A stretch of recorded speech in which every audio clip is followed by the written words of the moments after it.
ভুল চাবি দিয়ে যেমন তালা খোলার চেষ্টা করলে তালা খোলে না, তেমন আপনি যদি না জেনে এক্সারসাইজ করেন যে কোন ব্যায়াম করলে আমাদের দ্রুত বডি হবে, এটা যদি না জেনে আপনি ভুল ব্যায়াম দিয়েই এক্সারসাইজ করেন, তাহলে আপনার কখনো বডি হবে না। বন্ধুরা, আজকের ভিডিওতে আমি বলতে চলেছি কেন পায়ের ব্যায়াম করলে দ্রুত বডি তৈরি হয়। তো বন্ধুরা, এই ভিডিওটা সম্পূর্ণ দেখবেন। অল্প বিদ্যা কিন্তু খুবই ভয়ঙ্কর, বিষের সমান। এই জন্য বলছি সম্পূর্ণ ভিডিওটা দেখবেন। আর ভিডিওটা ভালো লাগলে চ্যানেলটা সাবস্ক্রাইব করতে ভুলবেন না, একটা করে লাইক দিবেন। তো বন্ধুরা দেখেন, প্রতিদিন আমরা বিভিন্ন জায়গার ওয়ার্কআউট করছি, কিন্তু পায়ের ব্যায়াম করতে ভুলে যাচ্ছি। সবথেকে বড় চাবি হচ্ছে আমাদের লেগ ওয়ার্কআউট। এই লেগ ওয়ার্কআউট যদি আমরা না করি, কখনো বডি হবে না ভাই। এক জায়গায় লিখে রাখেন আমার কথাটা, আপনার কখনো বডি হবে না যদি পায়ের এক্সারসাইজ না করেন। আগে বুঝতে হবে কেন পায়ের এক্সারসাইজ করতে হবে। আমাদের বডি বানানোর জন্য যে আমাদের শরীরে যে টেস্টোস্টেরন হরমোন আছে, এই হরমোনটাই আমাদের বডি তৈরি করতে সাহায্য করে। এই হরমোন ছাড়া আমাদের বডি হয় না। একটা জিনিস দেখবেন, মেয়েদের কিন্তু ছেলেদের মতো বডি হয় না, কারণ ওদের শরীরে টেস্টোস্টেরন হরমোন খুবই কম উৎপন্ন হয়। সারা বছর ব্যায়াম করলেও ওদের বডি ছেলেদের মতো হবে না। তো বন্ধুরা, এবার নিশ্চয় আপনার মনে পড়ছে যে আপনি কোনোদিনও পায়ের ব্যায়াম করেন না। মানে পায়ের ব্যায়ামটা করতে খুবই অলসতা লাগে, সবারই লাগে, আমারও লাগে। তারপরও বন্ধু, করার কিছু নাই। যদি বডি বানাতে হয় তাহলে পায়ের ব্যায়াম করতেই হবে।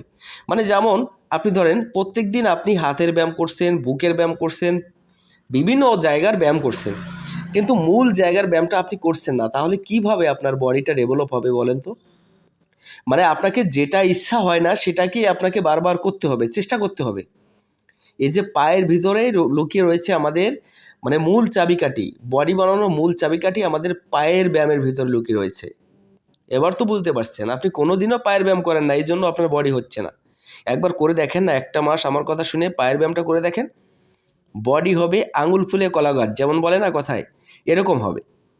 আমাদের শরীরে টেস্টোস্টেরন হরমোন উৎপন্ন হয় আমাদের পায়ের ব্যায়ামের মাধ্যমে। কিভাবে উৎপন্ন হয় দেখেন, শুধু পায়ের ব্যায়াম যে করলেই আপনার টেস্টোস্টেরন হরমোন আপনি পেয়ে যাবেন সেটা না। এখানে পায়ের ব্যায়াম তো খুবই গুরুত্বপূর্ণ একটা জিনিস, তার ভিতরে আরও দুটো জিনিস আছে।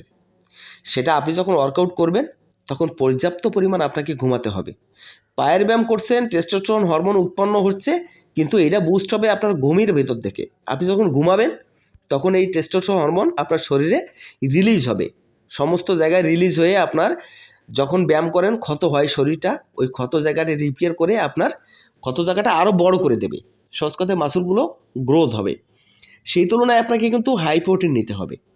আপনি হাই প্রোটিন নিচ্ছেন না, তাহলে কিন্তু আপনার বডি গ্রোথ হবে না। মানে সব দিকে বা জ্বালা রে ভাই, সব দিকে জ্বালা। এই সব কিছুই কিন্তু মেনটেন করে চলতে হবে আপনাকে। বডি বানানো একটা সাধনা, বলতে পারেন একটা চ্যালেঞ্জিং গেম। এই গেমে আপনাকে জয়ী হতেই হবে যে করে হোক। এই জন্য ভাই আপনাকে পায়ের ব্যায়াম সপ্তাহে হলেও একদিন করতে হবে। আর যদি সপ্তাহে 3টে দিন করতে পারেন তাহলে তো আপনি রাতারাতি রেজাল্ট পাবেন। আপনার মাসুলকে, আপনি যদি শরীরটাকে একটু টর্চার না করেন, তাহলে আপনি যে স্বপ্নটা দেখেছেন না, এখানেই থেমে যাবে। কিন্তু আপনার স্বপ্নকে থামতে দিলে হবে না, আপনাকে চেষ্টা করতে হবে। মানুষ পৃথিবীতে পারে না এমন কোনো কাজ নাই।